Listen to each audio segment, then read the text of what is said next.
الحمد لله وكفى والصلاة والسلام على سيد الرسل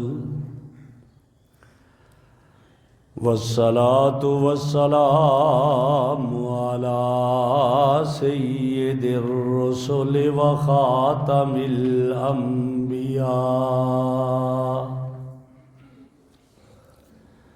وعلى آله وأصحابه الذين أولي الدرجات العلى الذين هم كالنجوم في السماء للاهتداء والاقتداء.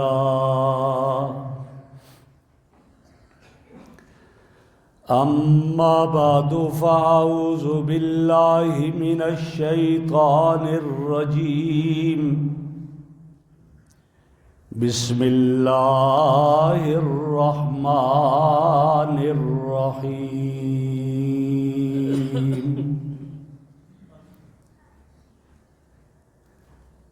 وَلِتُكْمِلُوا الْعِدَّةَ وَلِتُكَبِّرُوا اللَّهَ عَلَى مَا هَدَاكُمْ لَعَلَّكُمْ تَشْكُرُونَ. وقال رسول الله صلى الله عليه وسلم: إن لكل قوم عيدا وهذا عيدنا. صدق الله مولانا العظيم وصدق رسوله النبي الكريم ونحن على ذلك لمن الشاهدين والشاكرين والحمد لله رب العالمين. اللهم صل على سيدنا ومولانا محمد وعلى آل سيدنا ومولانا محمد وأصحاب سيدنا ومولانا محمد وبارك وسلم علیہ. انتہائی قابل صد احترام بزرگوں اور عزیز دوستوں،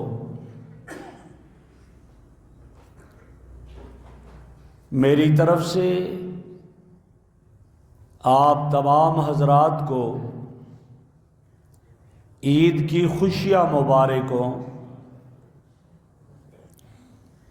آج کا یہ تہوار عید الفطر کے نام سے موسوم ہے اور دنیا کی ہر قوم تہوار مناتی ہے. ان کے تہوار کا آغاز گانے بجانے سے، شراب نوشی سے، لہو لعب سے، کھیل تماشے سے ہوتا ہے. یہی وجہ ہے کہ جب میرے آقا امام الانبیاء حضرت محمد الرسول اللہ صلی اللہ علیہ وسلم مکہ مکرمہ سے ہجرت فرما کر مدینہ منورہ تشریف لے گئے تو وہ لوگ جو تہوار مناتے تھے، صحابہ نے آپ سے عرض کی: یا رسول اللہ، کیا ہم ان کے تہواروں میں جا سکتے ہیں؟ تو آپ صلی اللہ علیہ وسلم نے منع فرمایا اور فرمایا: ان لکل قوم عیدا، ہر قوم کا ایک تہوار اور عید ہوا کرتی ہے. وہذا عیدنا، اور ہماری عید یہ ہے. یعنی آپ نے ان تہواروں کے بدلے میں اس امت کو 2 تہوار دیے. ایک کو عید الفطر کے نام سے یاد کیا جاتا ہے اور دوسرے کو عید الاضحیٰ کے نام سے یاد کیا جاتا ہے۔ فرق کیا ہے؟ غیر مسلموں اور مسلموں کے تہوار میں فرق کیا ہے؟ غیر مسلم کے تہواروں میں گانا بجانا، ڈھول ڈمکے، شراب نوشی کی محفلیں چلنا یہ ہوتی ہیں، لیکن اسلام نے جن کو تہوار کہا یہ تہوار ان میں عبادت ہوتی ہے، اپنے رب کے سامنے گڑ گڑانا ہوتا ہے، اپنے رب سے دعائیں مانگنا ہوتا ہے۔ اور فرق یہ بھی ہے، باقی تہوار ان لوگوں کے، اس قوم کے، ان مذاہب کے خاص دنوں کے ساتھ اور خاص واقعہ سے ان کا تعلق ہے، اور ایک مرتبہ وہ واقعہ پیش آ گیا اس کے ساتھ اس کا تعلق۔ لیکن میرے رب نے جو دو تہوار ہمیں عطا کیے، ایک عید الفطر کا تہوار، دوسرا عید الاضحیٰ کا تہوار، ان تہواروں کا تعلق ماضی کے کسی واقعہ سے نہیں ہے۔ میرے آقا کی تشریف آوری، اس سے بڑا کائنات میں کوئی احسان نہیں تھا، اس کے ساتھ بھی اس کو متعلق نہیں کیا۔ بدر کا معرکہ، حق اور باطل کا سب سے پہلا معرکہ، اسلام کو فتح ہوئی، اس کے ساتھ بھی ان تہواروں کو نہیں اٹیچ کیا گیا۔ ہجرت کا واقعہ سب سے بڑا، اس کے ساتھ بھی ان تہواروں کو اٹیچ نہیں کیا گیا۔ معراج کا معاملہ کتنا کہ میرے آقا کو مکہ مکرمہ سے اٹھا کر وہاں مسجد اقصیٰ تک لے جایا گیا، انبیاء کی امامت کروائی، پھر عرش معلیٰ تک رب سے ملاقات، اس کے ساتھ بھی نہیں اٹیچ کیا گیا۔ کیوں؟ اس لیے اٹیچ نہیں کیا گیا کہ وہ واقعات آئے، رونما ہو چکے ہیں، کل کوئی یہ نہ کہے ہمارے آباء و اجداد ایسے تھے، ہم اس لیے ان کے لیے یہ تہوار مناتے ہیں۔ نانا، میرے رب نے یہ تہوار دونوں عبادت کے ساتھ منسلک کر دیے۔ 30 روزے رکھتا ہے، 29 روزے رکھتا ہے، اس کے بعد عید الفطر کا تہوار ہوتا ہے۔ یہ بتا دیا عید ہر سال آتی ہے، عید کا معنی لوٹ کر آنے کا ہے، ہر سال یہ عبادت آتی ہے، یہ تہوار بھی اس لیے ہر سال ہوتا ہے۔ عید کا معنی خوشی کا ہے، یہ عبادت کر کے ایمان والے خوش ہوتے ہیں، اس لیے یہ ہر سال آتی ہے۔ اسی طرح عید الاضحیٰ کا تہوار حج جیسی عظیم عبادت کی تکمیل کے بعد لازم کر دیا کہ تم اس پہ خوشی مناؤ کہ اللہ نے تمہیں یہ توفیق عطا فرمائی ہے۔ تو میں عرض کر رہا ہوں، اللہ نے ہمیں عید الفطر جیسی نعمت عطا کی ہے، اور میرے آقا کا ارشاد ہے، فرمایا، آپ صلی اللہ علیہ وسلم فرماتے ہیں کہ للصائم فرحتان، اللہ کے ہاں روزے دار کے لیے 2 خوشیاں ہوتی ہیں۔ ایک خوشی عند الافطار، دن کو بھوکا پیاسا رہا ہوتا ہے، اب افطاری کا وقت آتا ہے، دسترخوان بچھ گیا ہے اور طرح طرح کے کھانے، فروٹ، میوہ جات رکھ دیے گئے اور مشروبات رکھ دیے گئے۔ اب جب یہ بھوکا پیاسا تڑپا ہوا بیٹھ کر روزہ افطار کرتا ہے، اس کا دل کتنا خوش ہوتا ہے کہ اللہ تیرا شکر ہے مجھے روزے کی توفیق عطا فرمائی، اور اب یہ نعمتیں مجھے تو نے عطا فرما دی ہیں۔ ایک یہ خوشی ہے، اور دوسری خوشی فرمایا جب اللہ سے قیامت کے دن ملاقات ہوگی، میرے رب سے ملاقات کرے گا تو اس کے منہ کی جو بو ہوگی میرے اللہ کے ہاں وہ اس مشک اور عنبر سے زیادہ قیمتی اور خوشبودار ہوگی۔ یہ 2 خوشیاں ہیں، اور افطار کی خوشی میرے بھائیوں اور میری بہنوں، افطار کی خوشی اس خوشی کا ایک مظہر ہے جو میرے رب سے ملاقات کے وقت اس کو خوشی ہوگی۔ اللہ سے ملاقات کرے گا روزے دار، کتنی بڑی خوشی ہوگی۔ لیکن میں عرض کروں، یہ خوشیاں ان کے لیے ہیں جنہوں نے واقعی روزہ رکھا، یہ خوشیاں ان کے لیے ہیں جنہوں نے واقعی تراویح میں قرآن سنا، جنہوں نے قرآن پڑھا، جنہوں نے نمازیں پڑھی۔ اور میں نے جمعے میں بھی یہ بات کہہ دی تھی کہ جس کے سکیجول میں کوئی تبدیلی نہیں آئی ہے، جیسے پہلے 11 مہینے کھانے پینے کا جو سکیجول تھا، 10 بجے اٹھنا، 11 بجے ناشتہ کرنا اور پھر دفتر میں جانا، ڈیوٹی پہ جانا، اور رمضان میں بھی یہی رہا، اس کے لیے کوئی خوشی نہیں ہے۔ یہ خوشی تو اس کے لیے ہے جس کے سکیجول میں تبدیلی آئی کہ رات کو تہجد کے 4 رکعت پڑھے 8 رکعت پڑھے، پہلے تراویح پڑھی، سویا، تہجد کے لیے اٹھا پڑھے، پھر سحری کی، قرآن کی تلاوت کی، فجر کی نماز جماعت سے پڑھی، قرآن کی تلاوت کی، ذکر و عبادت کیا، اشراق پڑھے، چاشت پڑھے، پھر اس نے ظہر کی نماز پڑھی، پھر عبادت میں لگا رہا، پھر عصر کی نماز پڑھی، اللہ کے سامنے گڑ گڑاتا رہا، پھر افطاری سے پہلے ہاتھ اٹھا کر دعائیں کر رہا ہے، اپنے لیے، اپنے والدین کے لیے، اپنے دوستوں کے لیے، اپنے ملک کے لیے دعائیں کر رہا ہے، اور پھر جا کر کے رات کو تراویح سے فارغ ہوا تو میرا رب ایسے آدمیوں پر فخر کرتا ہے، اور اللہ فخر کر کے کہتا ہے کہ جب عید کا دن ہوتا ہے یہ لوگ اپنے گھر سے نکلتے ہیں، عید پڑھنے کے لیے نکلے، روزے رکھ کر نکلے، عید ادا کرنے کے لیے یہ لوگ نکلتے ہیں، یہ چلتے ہیں جب عید ادا کرنے کے لیے، راستے میں اللہ کی نورانی مخلوق فرشتے انہیں مبارکباد دیتے ہیں، ان سے مصافحہ کرتے ہیں، مبارک ہو تمہیں، تم اپنے رب کی عبادت کرنے کے لیے نکلے، تم نے روزے رکھے، تم نے تراویح پڑھی، تم نے وہ عبادت کی، فلاں عبادت کی، آج مزدوری لینے اپنے اللہ کی بارگاہ میں جا رہے ہو، اور جب یہ عید پڑھنے کے لیے پہنچتے ہیں اس وقت حدیث میں آتا ہے میرے آقا صلی اللہ علیہ وسلم نے ارشاد فرمایا کہ اللہ رب العزت فرشتوں سے پوچھتے ہیں، او میرے فرشتوں، تم نے جب میں نے آدم کو بنانا تھا تم نے یہ کہا تھا اتجعل فیہا من یفسد فیہا ویسفک الدماء، اللہ تو اس کو بناتا ہے جو زمین میں جا کر فساد برپا کرے گا، بھائی بھائی کی گردن کاٹے گا، خون کی ندیاں بہائے گا، ایک دوسرے پر ظلم اور زیادتی کرے گا، زمین میں فساد برپا ہو جائے گا، ہم آپ کی تسبیح کے لیے، ہم آپ کی عبادت کے لیے کافی ہے۔ تو اس وقت اللہ نے جواب میں فرمایا خبردار، انی عالم ما لا تعلمون، جو میں جانتا ہوں تم وہ نہیں جانتے ہو، بس تم بیٹھ جاؤ، تم دیکھتے رہو۔ اب اللہ فرماتے ہیں آؤ نا میرے فرشتوں، دیکھو میرے اس بندے کو، یہ شوگر کا مریض تھا، روزہ رکھنا مشکل ہوتا تھا، پھر بھی اس نے 30 روزے رکھے ہیں، یہ ہارٹ پیشنٹ تھا، مشکل تھا روزہ رکھنا، پھر بھی مجھے راضی کرنے کے لیے دن کو روزہ رکھتا رہا، رات کو 1.5 گھنٹہ کھڑے ہو کر قرآن سنتا رہا، رات کو قرآن سناتا رہا، دن کو روزے میں رہا، رات کو عبادت میں رہا۔ صرف یہ نہیں، تراویح میں قرآن سنا، تراویح میں قرآن سنایا، اس کے علاوہ یہ روزانہ تلاوت بھی کرتا رہا، روزانہ ایک قرآن دن کو، ایک قرآن رات کو، اور نہیں 3 قرآن مہینے میں روزہ پڑھ چکا۔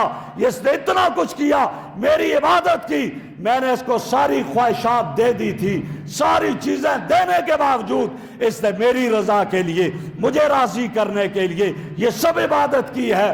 آؤ آج میں تم سے یہ سوال کرتا ہوں، مجھے بتاؤ جس مزدور کے ذمہ کوئی کام لگایا جائے، وہ اگر وہ مزدوری کر لے، اپنا کام وقت پر پورا کر لے، اس کا کیا بدلہ دیا جائے؟ تو فرشتے کہتے اللہ اس کو اس کی مزدوری پوری ملنی چاہیے، اس کو اس کا حق پورا ملنا چاہیے۔ تو اللہ رب العزت اس وقت ان فرشتوں کو گواہ کر کے فرماتے ہیں پھر تم گواہ رہو، مجھے میری ذات کی قسم، مجھے میرے جلال کی قسم، مجھے میرے کرم کی قسم، مجھے میرے علو مرتبت کی قسم، تم گواہ رہو، میں نے ان سب کو معاف کر دیا ہے، قد غفرت لہم، میں نے انہیں معاف کر دیا ہے، اور کہا واپس جاؤ، تم سب کے سب بخش دیے گئے ہو۔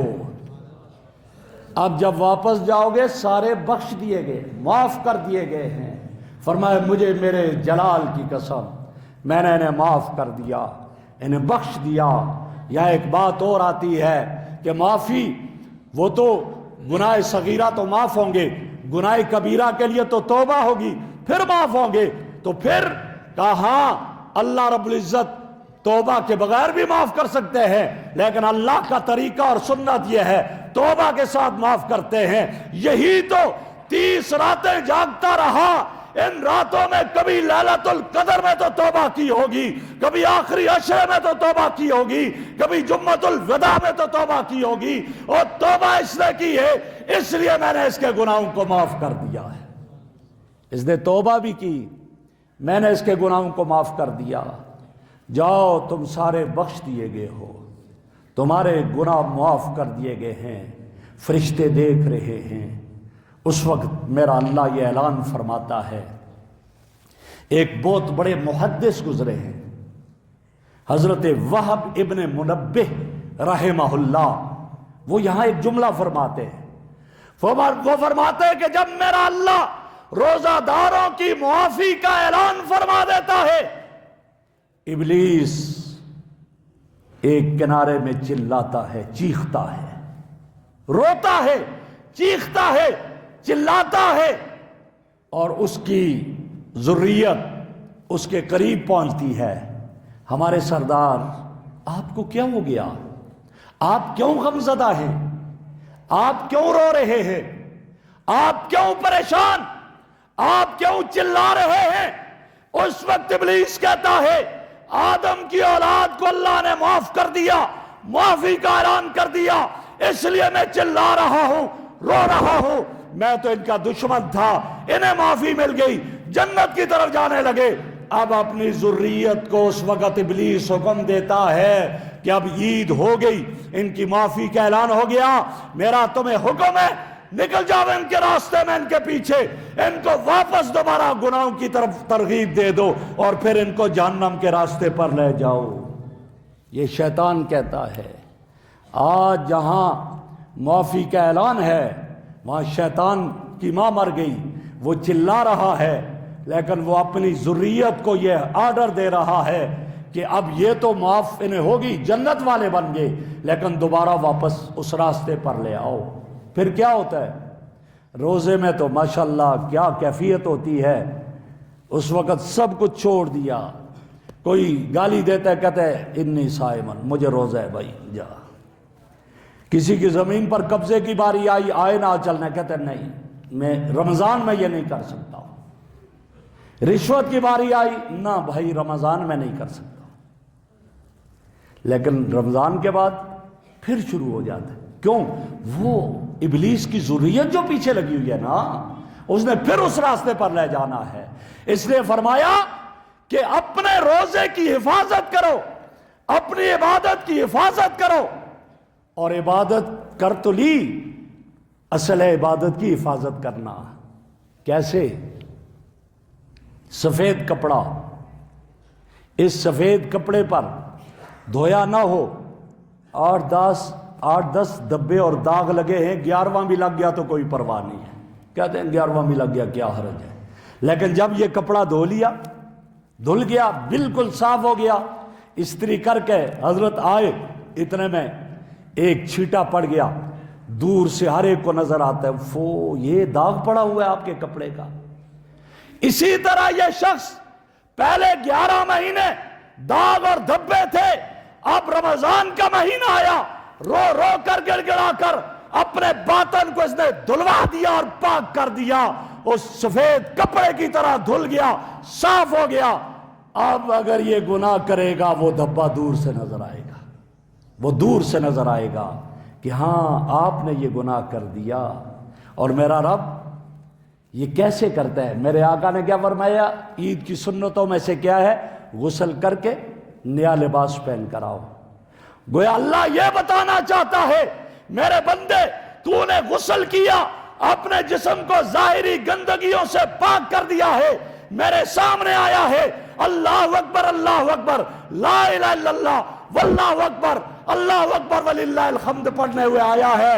اب میں تیرے باطن کو بھی اس طرح صاف کر دوں گا جیسے تیرا ظاہر صاف ہے، تیرا ظاہر اور باطن دونوں پاک ہو جائیں گے۔ اب یہ پھر ادھر چلا جائے، عید کے بعد پھر رشوت کا بازار گرم کرے، عید کے بعد پھر جو ہے وہ نمازوں کی طرف نہ آئے، تو پھر افسوس ہوگا۔ رمضان میں اذان ہوتی دوڑتا آ رہا ہے، عید کے لیے اذان نہیں ہے، پھر بھی جوک در جوک آتے ہیں۔ کیوں؟ یہ وہ اثر ہوتا ہے رمضان کا۔ میرا رب بتاتا ہے دیکھو آج اپنے بندوں کو میں نے بلایا نہیں، کسی نے اذان دے کر نہیں بلایا، کسی نے نہیں کہا حی علی الصلاۃ، کسی نے نہیں کہا حی علی الفلاح، خود بخود دوڑتے آ رہے ہیں، خود بخود دوڑتے آ رہے ہیں میری رحمت کی طرف، مغفرت کی طرف۔ تو میں کیوں نہ انہیں معاف کروں؟ یہ خود دوڑتے آ جا رہے ہیں میری مغفرت کی طرف، میں ان کو معاف کر دوں گا، ان کے گناہوں کو معاف کر دوں گا۔ فرمایا جاؤ واپس، تمہارے گناہوں کو معاف کر دیا گیا۔ ایسے پاک ہو کر جا رہے ہو، ظاہری بھی اور باطنی بھی پاک ہو کر جا رہے ہو میرے بھائی۔ اور ایک اور چیز کیا فرمائی؟ فرمایا جاؤ، میں نے تمہاری سیئات کو حسنات سے بدل دیا، تم سے جو خطائیں ہوئی آج میں نے انہیں نیکیوں سے بدل دیا ہے، جاؤ۔ اس کو ہمارے حضرات مثال بڑی پیاری دیتے ہیں۔ وہ کہتے ہیں کہ ایک آدمی کے پاس ایک نوٹ ہے 5000 کا، 3-4 جگہوں سے پھٹا ہوا، جیب میں رہ کر دھوبی کو کپڑے دی، اس میں دھل بھی گیا، کافی گڑبڑ ہوا۔ اب لے کر جاتا ہے بینک میں اور جا کر کہتا ہے بھائی یہ نوٹ لے لو اور مجھے دوسرا بدل کر دے دو۔ وہ بینک والا یہ نہیں پوچھتا تو نے اس کو کیا کیا، وہ یہ نہیں پوچھتا کیا کیا تو نے، وہ بغیر پوچھے کہ یہ پرانا مسئلہ ہوا نوٹ لے کر کے اس کو نیا بدل کر دے دیتا ہے۔ یہی مثال میری اور آپ کی ہے۔ نمازیں تو ہم نے پڑھی لیکن خیالات کچھ اور تھے، روزے رکھے حالات کچھ اور تھے، اور ہمیں پتہ ہے ہم یہ کہتے ہیں اللہ تو عالم الغیب ہے، بعض چیزوں کا فرشتوں کو بھی نہیں پتا ہوگا، تجھے پتا ہے۔ میرا روزہ ایسا نہیں جو میں ڈنکے کی چوٹ پر تیرے سامنے پیش کر سکوں، میری تراویح ایسی نہیں جو میں ڈنکے کی چوٹ پر تیرے سامنے پیش کر سکوں۔ جیسا بھی تھا مسلے ہوئے نوٹ کی طرح تھا، میں نے پیش تو کر دیا ہے، قبول کر لے۔ میرا اللہ نہیں پوچھتا ایسا کیوں ہے، فرمایا نہیں تو نے دن پورے کر دیے، آ جا میں اب تیری ان خطاؤں کو بھی نیکیوں سے بدل کر تجھے دے دیتا ہوں۔ نئے نوٹ کی طرح بدل کر دے دیتا ہے۔ لیکن ایک آدمی حکومت وقت کے سامنے کھڑا ہو کر 5000 نہیں 100 کے نوٹ کو پھاڑے اور پھاڑ کر پاؤں کے نیچے مسلے کہ نہیں اس کی مجھے ضرورت، اسی وقت انتظامیہ حرکت میں آئے گی، اس کو ہتھ کڑی لگاؤ، اس کو گرفتار کرو، اس لیے کہ یہ باغی ہے میرے ملک کا، اس نے ملک کی کرنسی کو، اس نے قائد اعظم کی تصویر کو اپنے پاؤں کے نیچے مسلا ہے، اس نے اس نوٹ کے 2 ٹکڑے کیے ہیں، پھاڑ دیا ہے، اس کو جیل میں ڈال دو، گرفتار کر دیا جائے گا، اس کو باغی ڈکلیئر کیا جائے گا۔ اس طرح جو رب کے حکموں کو توڑے گا، روزے کو پھاڑتا ہے، نماز کو پھاڑتا ہے، نہیں پڑھتا ہے، اس کو بھی میرا رب پھر اسی طرح کرے گا۔ کبھی سوچا کریں ایک آدمی نماز میں بغاوت کرے، روزے میں بغاوت کرے، اللہ کے حکموں میں بغاوت کرے، یہ اس طرح ہے جیسے ملک کی کرنسی کو پھاڑ کر کے باغی ڈکلیئر ہوتا ہے، ایسے وہ میرے رب کا باغی ڈکلیئر ہوتا ہے۔ ہاں عبادت کرتا ہے، کمی کوتاہی ہوتی ہے، اس مسلے ہوئے نوٹ کی طرح جائے گا، میرا رب کہے گا کوئی بات نہیں، تو نے تو کر دیا، تو نے خود کہا ما بدنا کا حق کا عبادت کا، اللہ جیسے تیری عبادت تھی ہم اس کا حق ادا نہیں کر سکے لیکن ہم نے کر لیا، اللہ اب تو قبول کر لے۔ آج اس طرح ہم آئے ہیں اور ہم اس بات کا اقرار کرتے ہیں اللہ جیسا روزہ رکھنا چاہیے تھا ہم ایسا نہیں رکھ سکے، جیسے تراویح پڑھنی چاہیے تھی ہم نہیں پڑھ سکے، لیکن ہم تیرے سامنے یہ مسلے ہوئے نوٹ کی طرح لے کر آئے ہیں، تو ہی اس کو کر دے۔ تو میرا رب کہتا ہے جاؤ، میں نے تمہاری معصیات کو نیکیوں سے بدل دیا، نیا نوٹ بنا کر دے دیا۔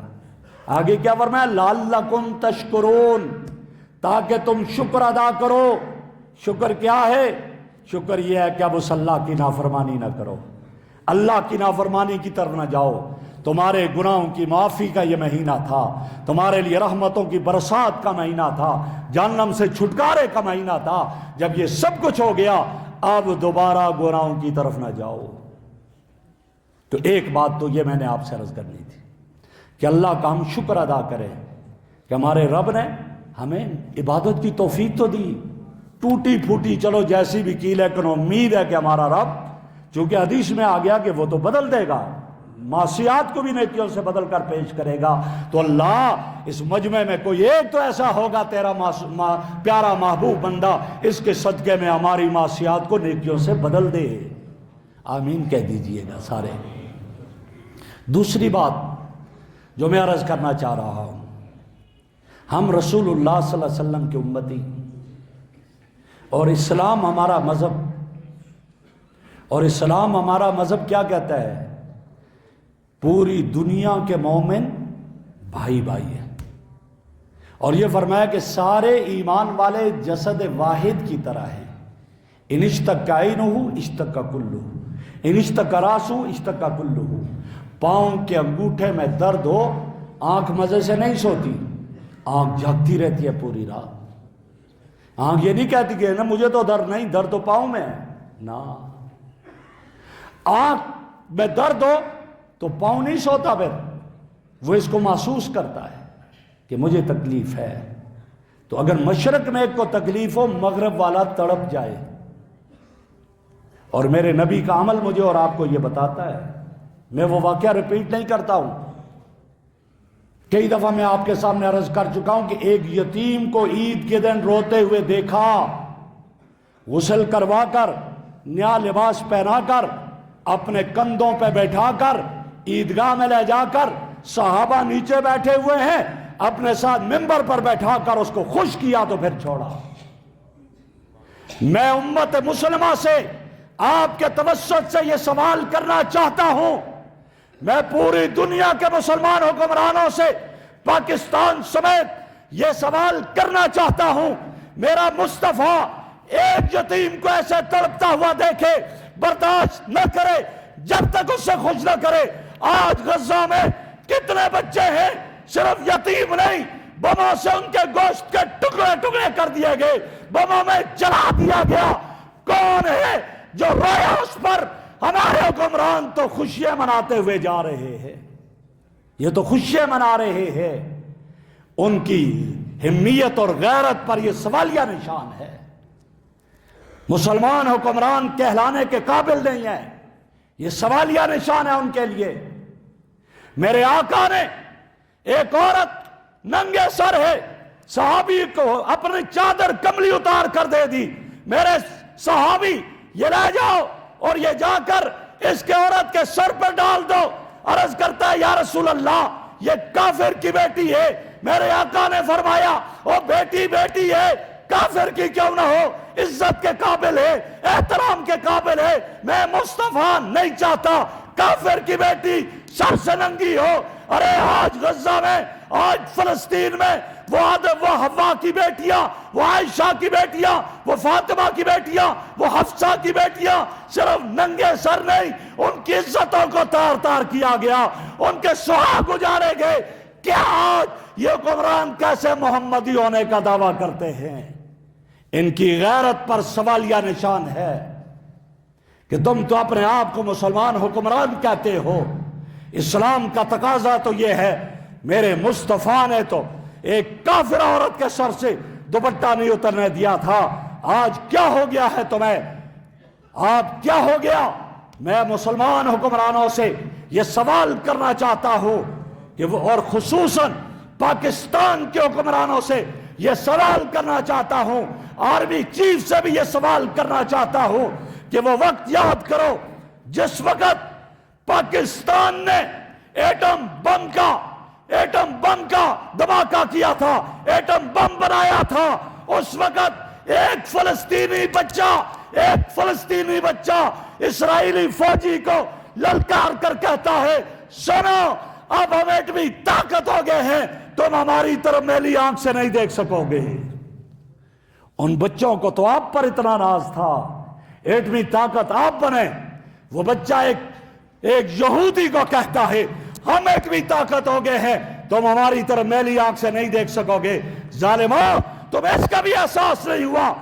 مولانا احسان الہی ظہیر رحمہ اللہ ایک دفعہ فرمانے لگے، میں بیت اللہ کا طواف کر رہا تھا، بیت اللہ کا طواف کرتے ہوئے ایک فلسطینی بچے کو دیکھا، بیت اللہ کی طرف مڑ کر دعا کیا کر رہا ہے، یا اللہ پاکستان کی حفاظت فرما، اللہ قیامت تک پاکستان کو قائم رکھ۔ کہتا میں نے اس فلسطینی بچے سے پوچھا بیٹا تو کہاں کا ہے؟ کہا فلسطین کا۔ کہا فلسطین کے لیے کیوں نہیں دعا کرتا؟ پاکستان کے لیے کیوں دعا کرتا ہے؟ کہتا ہاں پاکستان ہمارا ملک ہے، پاکستان بچے گا تو ہم بھی محفوظ ہوں گے۔ ان کو تو آپ سے اتنی امیدیں تھی. اور ظالموں، آپ اسرائیلی مصنوعات کا بھی بائیکاٹ نہ کر سکے، آپ اسرائیل کو آنکھیں نہ دکھا سکے ڈالروں کی وجہ سے. جب تم غیروں سے ڈرو گے میرا رب تمہیں بھی ڈرائے گا. پھر تو IMF تم سے ناک کی لکیریں اس لیے نگلواتا ہے، ورنہ جب مسلمان تھا، جب ایمان والا تھا، اس وقت دنیا کفر سے ڈرا کرتی تھی. اور کیسے؟ ایک عیسائی ڈاکٹر سے کسی نے سوال کیا تھا، اسلام کے بارے میں تمہارا کیا خیال ہے؟ اس نے کہا Islam is the best religion of the world, اسلام دنیا کا بہترین مذہب ہے. کہا مسلمانوں کے بارے میں کیا خیال ہے؟ کہنے لگا but the Muslims are worst nation of the world, مسلمان دنیا کی بدترین قوم ہے، بری ترین قوم ہے. کہا یہ کیا بات کہہ دی، اسلام بہترین اعلیٰ عرفہ مذہب، تو مسلمانوں کو بھی بہترین قوم ہونا چاہیے، اعلیٰ اور عرفہ قوم ہونا چاہیے. تم نے کیوں کہا مسلمان بدترین قوم ہے؟ کہتے ہاں میرے پاس ریزن ہے. پوچھا کیا؟ کہنے لگا the Islam is in the books and the Muslims are in the graves. جو اسلام جو بلند و بالا اعلیٰ اور عرفہ مذہب تھا وہ کتابوں میں بند ہو گیا، اس پہ عمل کرنے والے قبروں میں چلے گئے. اب ہم بائی چانس مسلمان ہیں، بائی چوائس مسلمان نہیں رہے. جس وقت بائی چوائس مسلمان تھا اس وقت پھر ایک مسلمان کو 1000 کے مقابلے میں جانا ہوتا تھا، اور اللہ 1000 کے مقابلے میں فتح دیتے تھے. پھر ایٹمی طاقت نہ ہوتے ہوئے بھی ربی ابن عامر وقت کی سپر پاور رستم کے دربار میں جاتے ہیں، دربان سے کہتے ہیں رستم سے کہو محمد عربی کا غلام آیا ہے. پاؤں سے سر تک دیکھتا ہے، پاؤں میں جوتی نہیں ہے، اور یہ کیا کر رہا ہے؟ اندر گیا ایک شخص ہے، کہتا محمد کا غلام ہوں، آیا ہے، کہاں ہے دو. اندر گئے، دربار میں کھڑے ہو کر وہ پوچھتے کیوں آئے؟ جواب میں کہا آیا نہیں، ابتسر اللہ لنخرج العباد من عبادت العباد الى عبادت رب العباد. آیا نہیں، مجھے بھیجا گیا ہے اللہ کے بندوں کو تجھ جیسے ظالم کی بندگی سے نکال کر ایک اللہ کی بندگی میں لے جاؤں. پھر یہ تھا جب بائی چوائس مسلمان تھا تو یہ تھا. اب بائی چانس مسلمان ہے تو کیا ہے؟ بیرسٹر صاحب ہے لیکن اس کو سورہ اخلاص لکھی ہوئی بھی پڑھنی نہیں آتی ہے، یہ بائی چانس مسلمان ہے. بائی چانس مسلمان ہے، وزیر تعلیم ہے اور اس کو پتہ نہیں کہ قرآن کے کتنے پارے ہیں. بائی چانس مسلمان ہے تو وہ تقریر کرتے ہوئے کہتا ہے پڑھو درود شریف، اور کیا کہتا ہے قل هو اللہ احد اللہ الصمد، یہ درود شریف ہے. بائی چانس مسلمان ہے، اور جب اس سے انٹرویو لیا جاتا ہے الیکشن لڑنے کے لیے دعائے قنوت پڑھو تو اس کو دعائے قنوت نہیں آتی، ارے آخری نبی کا نام نہیں آتا. یہ المیہ ہے. تو جب یہ ہوگا تو پھر اللہ کی طرف سے تو پکڑ ہوگی نا.